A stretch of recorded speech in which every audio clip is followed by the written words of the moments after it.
السلام علیکم ورحمۃ اللہ وبرکاتہ۔ ہماری پیاری ہم مکتب ساتھیو، الحمدللہ آپ تمام بہنیں خیر و عافیت سے ہوں گی۔ اعوذ باللہ من الشیطان الرجیم، بسم اللہ الرحمن الرحیم۔ ربی یسر ولا تعسر وتمم بالخیر، ربی زدنی علما وارزقنی فہما۔ پیاری بہنوں، آج ہم آپ کو حیض کے مسائل سمجھائیں گے، اور یہ مسائل ہے تو غور سے آپ لوگ سمجھے، اس کو بہت توجہ سے سمجھے، کیونکہ یہ مسئلے مسائل ہم مستورات کے ساتھ میں بہت پیش آتے ہیں۔ دیکھو، عورت کے لیے حیض کے دوران روزہ رکھنا اور نماز پڑھنا جائز نہیں ہے۔ پاک ہونے کے بعد روزہ رکھنا شروع کرے۔ اگر رمضان باقی ہے اور جو روزے رہ گئے بعد میں قضا کی نیت سے رکھ لے، باقی نماز معاف ہے، اس کی قضا کی ضرورت نہیں ہے۔ اگر عورت حیض میں تھی، رمضان کے دن پاک ہو گئی، تو سورج غروب ہونے تک کھانے پینے کی اجازت نہیں ہوگی، بلکہ روزے داروں کے مانند رہنا لازم ہوگا، اور اس دن کا روزہ بھی بعد میں قضا کی نیت سے رکھنا لازم ہوگا، اور فوت شدہ روزے بھی رکھنا لازم ہوگا۔ اگر عورت رمضان میں پاک تھی اور روزہ دار تھی، دن میں خون آنا شروع ہو گیا تو روزہ فاسد ہو گیا، اس کے بعد کھانے پینے کی اجازت ہوگی۔ ایام حیض کے فوت شدہ روزوں کے ساتھ جس دن خون آنا شروع ہوا، اس دن کا روزہ بھی بعد میں رکھنا لازم ہوگا۔ حیض اس خون کو کہا جاتا ہے جو تندرست بالغ عورت کے رحم سے کم 15 دن کے وقفے سے آتا ہو۔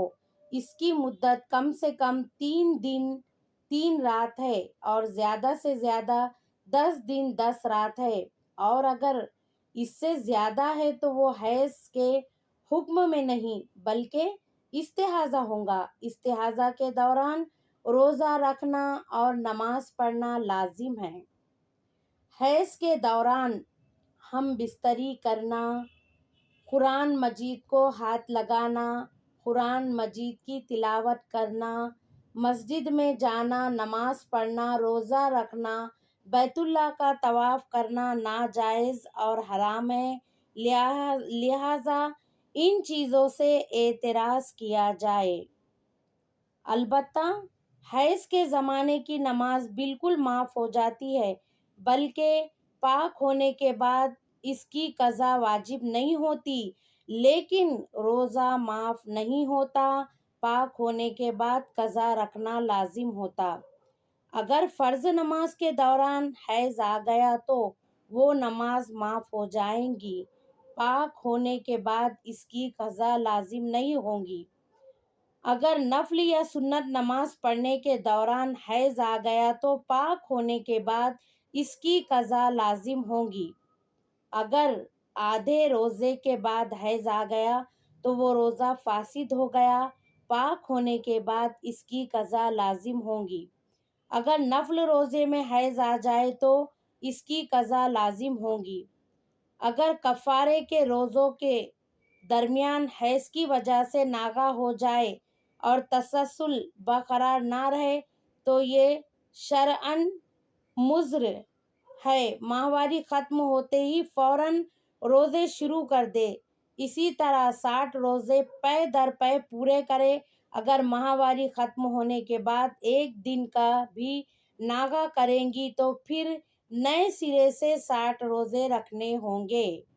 رمضان کے روزے میں جس وقت بھی عورت کو حیض آ جائے، چاہے دن کا تھوڑا سا حصہ ہی باقی ہو، وہ روزہ فاسد ہو گیا، بعد میں اس کی قضا لازم ہوگی۔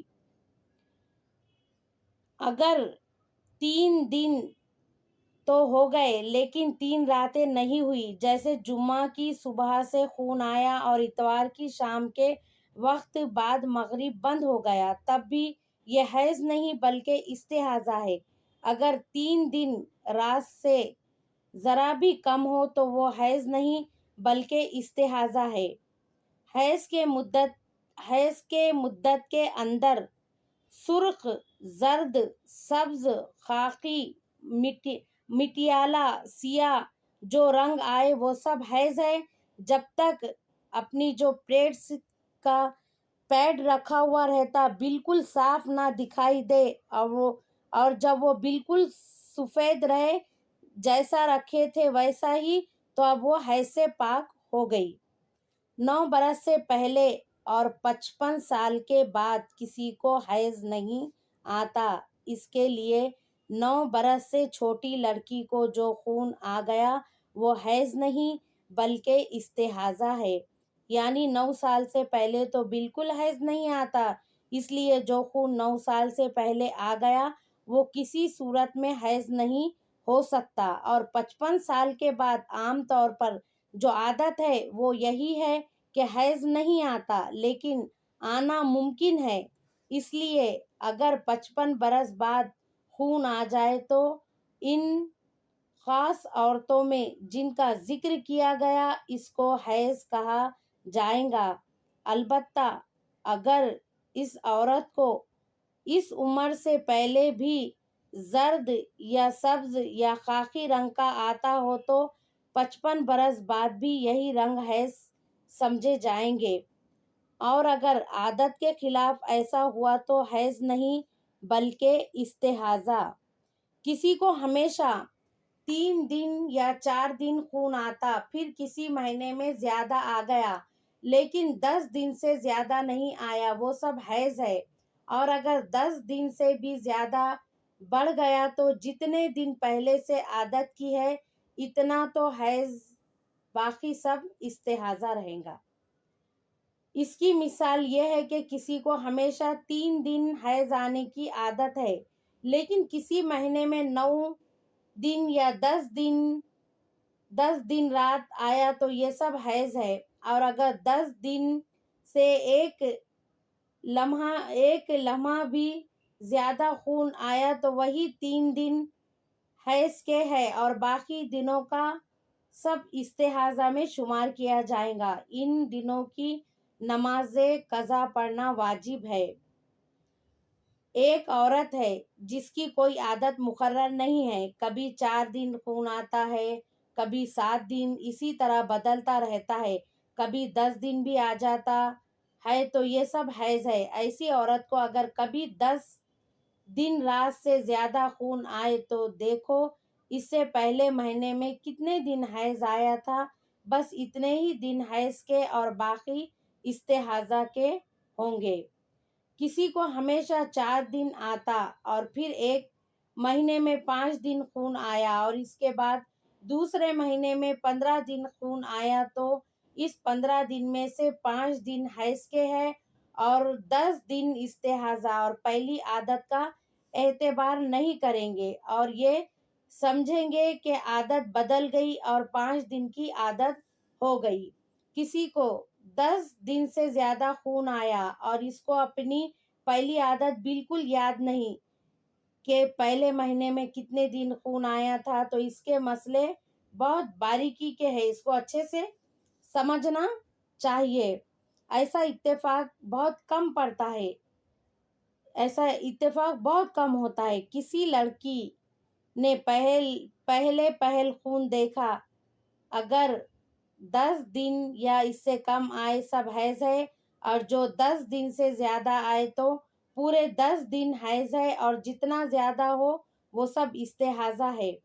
کسی نے پہلی مرتبہ خون دیکھا اور کسی طرح بند نہیں ہوا، کئی مہینے تک برابر آتا رہا، تو جس دن خون آیا اس دن سے لے کر 10 دن 10 رات حیض اور اس کے بعد 20 دن استحاضہ، اسی طرح برابر 10 دن حیض اور 20 دن استحاضہ سمجھا جائے گا۔